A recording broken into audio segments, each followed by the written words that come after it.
Welcome to the Voice of Retail. I'm your host, Michael LeBlanc. This podcast is brought to you in conjunction with Retail Council of Canada. Over the past year, there has been a seismic shift in the way we do business, which has led to massive changes for retailers and consumers alike. Today, I'm joined by two fantastic guests, Carmen Ip from Lush and Rachel Myers from Retail Zipline, our sponsor for this episode. We have an informative discussion on how retail communications has evolved over the past year and how Retail Zipline has enabled Lush to adapt to unexpected changes within a moment's notice and push communications as fast as possible to everyone who needed it. Zipline has elevated everything. You know, we used to print off checklists. We used to send multiple emails. We had action sheets, but, Zipline just makes everything so easy. So in this episode, we get an inside look at how a massive brand coordinated its managerial and marketing communications during the pandemic and get some insight into how their experiences will guide their strategy in the future. Let's listen in now. Carmen, Rachel, welcome to the Voice of Retail podcast. How are you both doing this morning? I'm well, thank you. Thanks for having us. Excited about this conversation. It's certainly my pleasure.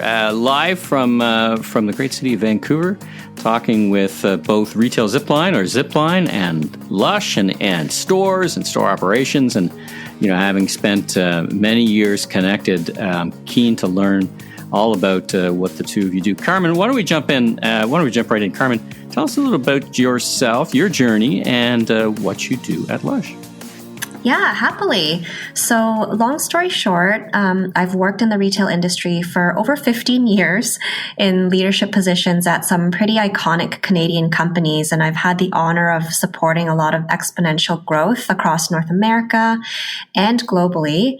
Really passionate about growing in Canada, especially.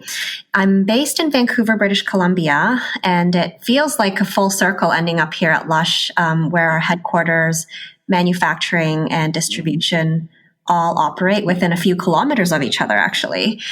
So as the retail ops and communications manager at Lush, our team works behind the scenes with business partners across the organization to ensure the messages that we push out to shops are informative, accurate, of course, engaging, digestible, and of course, most importantly, are executed upon.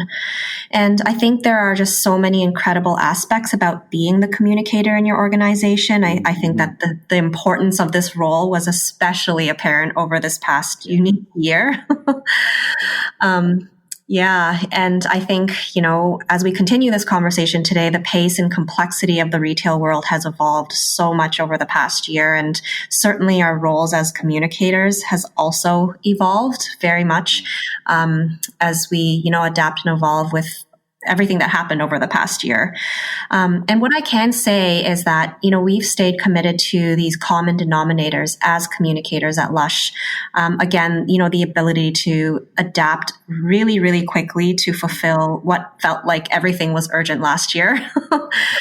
Yeah, requests, constantly evolving messages, as we remember when we were first talking about the pandemic back last March, gosh, almost a year ago. Crazy to believe. Yeah, crazy. Yeah.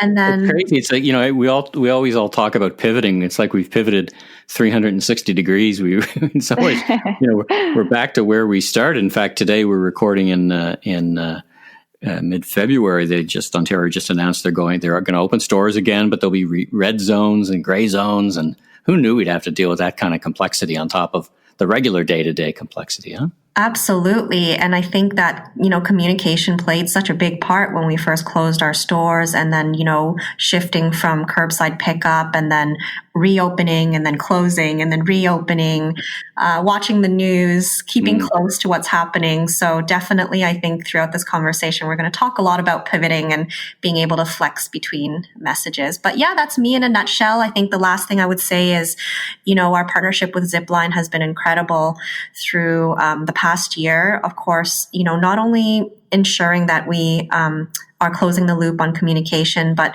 all the tools and technologies available that we've been able to leverage throughout the past year. So I think that's it in a nutshell. Well, that's a great segue over to Rachel. Rachel, tell us about yourself and what you do, and then tell us about Zipline or Retail Zipline. Your URL is Retail Zipline, but it's clearly embedded, deep embed into retail. So tell us all about yourself and the company. Like Carmen, I'm also based in Vancouver, Canada. I've held various roles in retail, all with Canadian companies. I worked on the floor at Aritzia. I worked at Kit and Ace during its hypergrowth period under retail ops, working directly for the head of retail. And I was also at a company called Road and Gray, where I focused on both retail and e-com operations. But my current role is as an account manager at Retail Zipline. I had been wanting to move into technology for a little while, but I really loved retail. And luckily, this married them both for me. So I feel like I really lucked out in that sense. So a little bit about Zipline. We're a communication and task management solution for retailers. I've been here for the past 3 years, and my focus really is around helping customers implement Zipline and drive success through store communications. That's great. Now, tell us a little bit about the company. Where is it based? I see a great slide of logos with customers. Looks like from across North America. So, give me a sense of scale and scope for the company. Yeah, so we're based out of San Francisco. That's where one of our co-founders lives.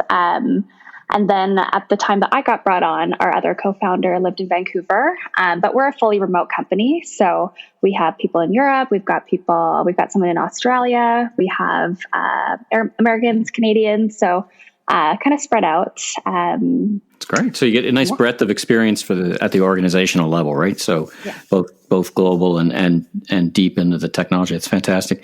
Carmen, tell us a little bit. The name Lush would be very, very familiar to all the listeners, but they may not all know the scope and the scale and then the number of stores and that kind of stuff. So just give us a bit of 411 on Lush, the brand itself as a retailer.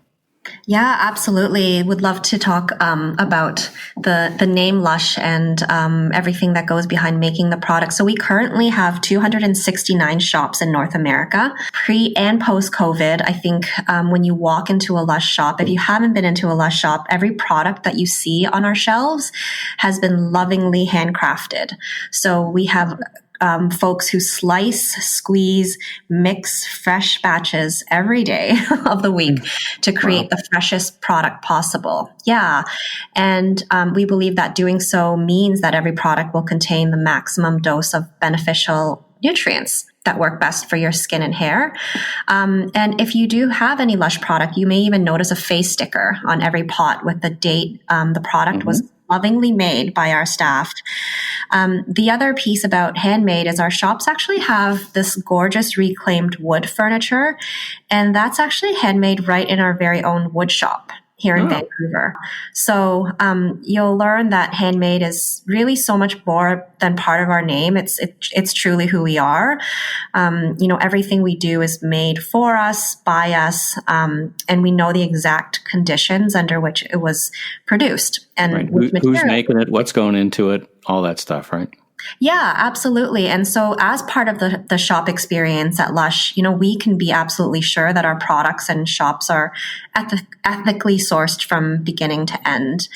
When you look around a Lush shop, I think you'll be dazzled by all the hundreds of colorful products and fragrance inside. I know it might be a little masked now with the mandatory masks, but you can visually still see all the colorful stacks of soap, the bubble bars, bath bombs. They're still pre and post COVID still displayed in the same way for customers to experience. So, and last but not least, I will say a lot of, there's so much that's evolved in the retail world with the customer experience. I'm sure we'll talk a little bit more about that later. Yeah. But a lot of Lush's store experience still does remain the same. We may not be able to do product demos and samples the same way we used to, but we certainly got creative through the pandemic, which I'm sure we'll dive into a little bit later. Yeah. One question, you mentioned at the beginning that you were working close by where the product was made. Is all the product made in Vancouver for North America, or there are several plants? Just give us a bit of background on that.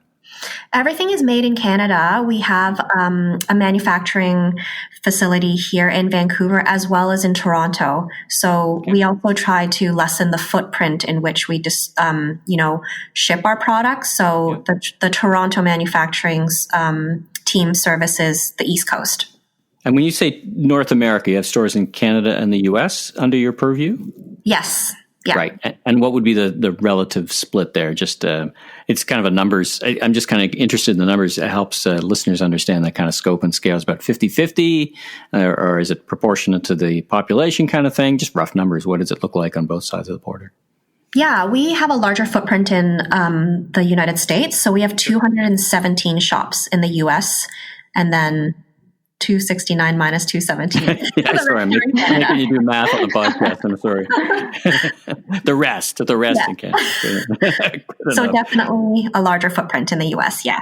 All right. Well, you've mentioned it a couple of times. Let's paint a picture for the nature of communications in this, what let's call it the COVID era. I mean, many of the listeners would understand the nature of communications to the stores.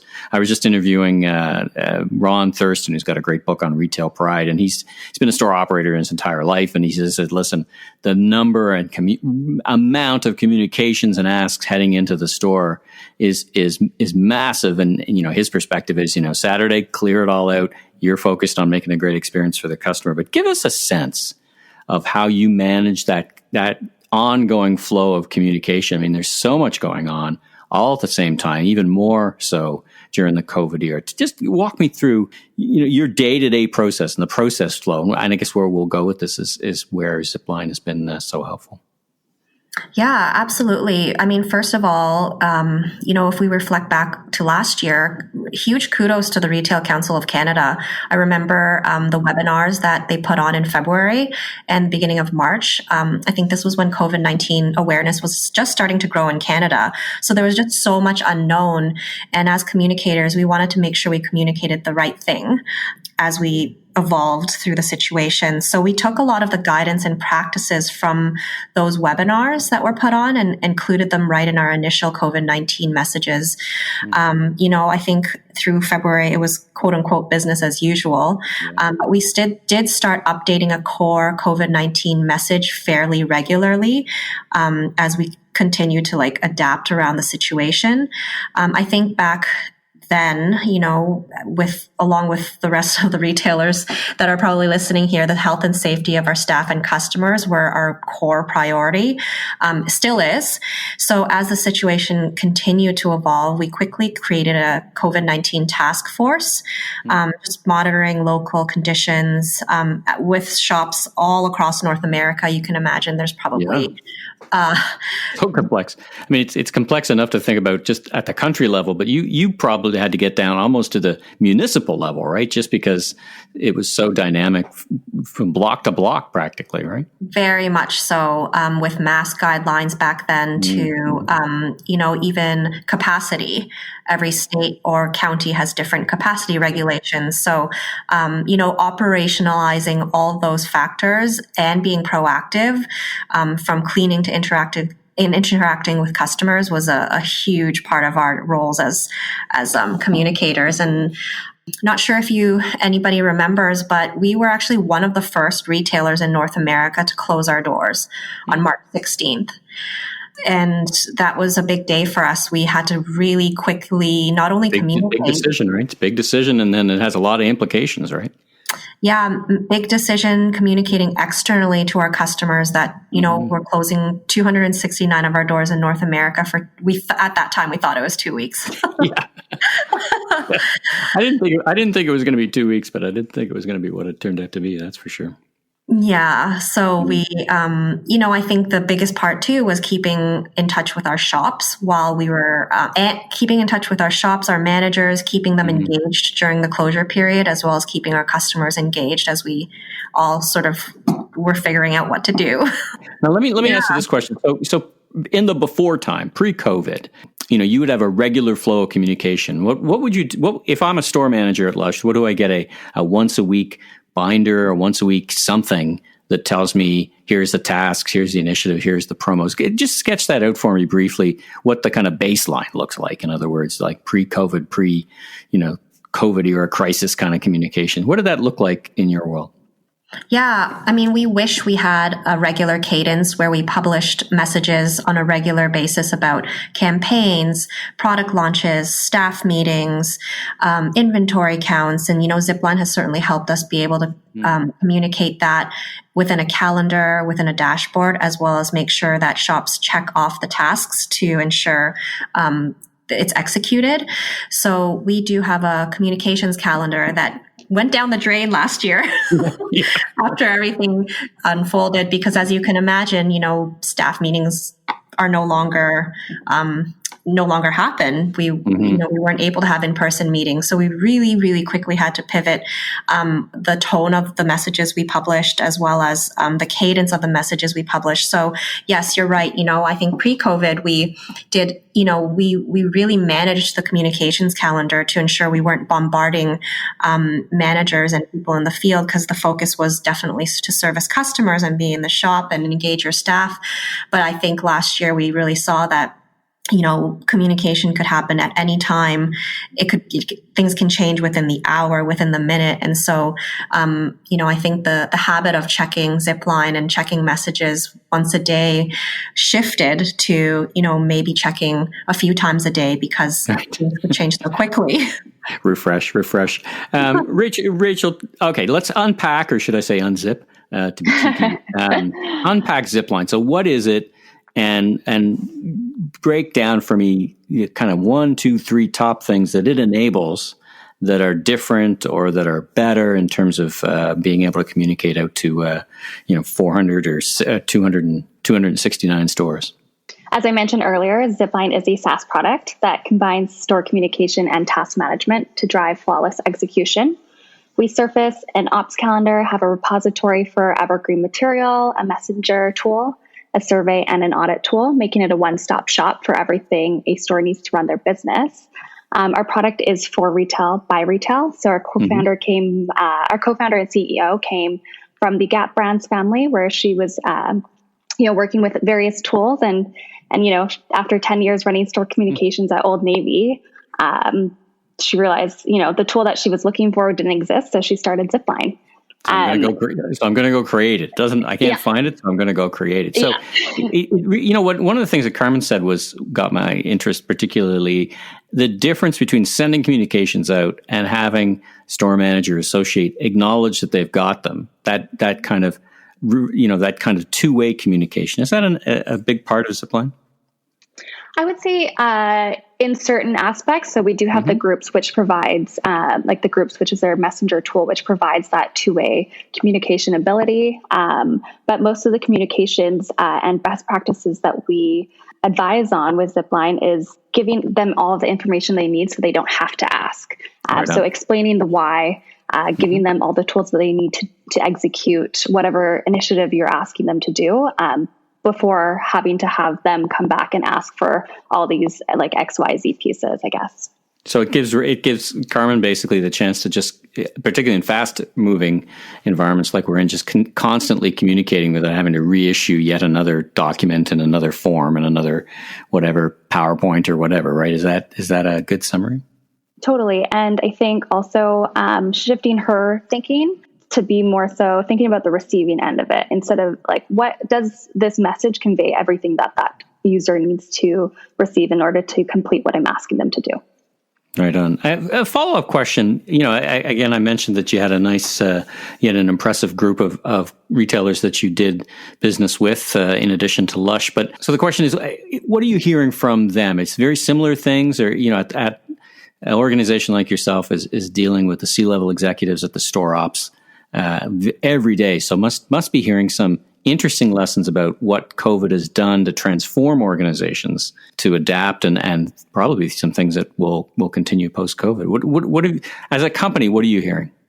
Yeah, I mean, our range of customer includes everything from specialty, outlet, department, grocery, and convenience stores. And I think across the board, the conversations are very much the same.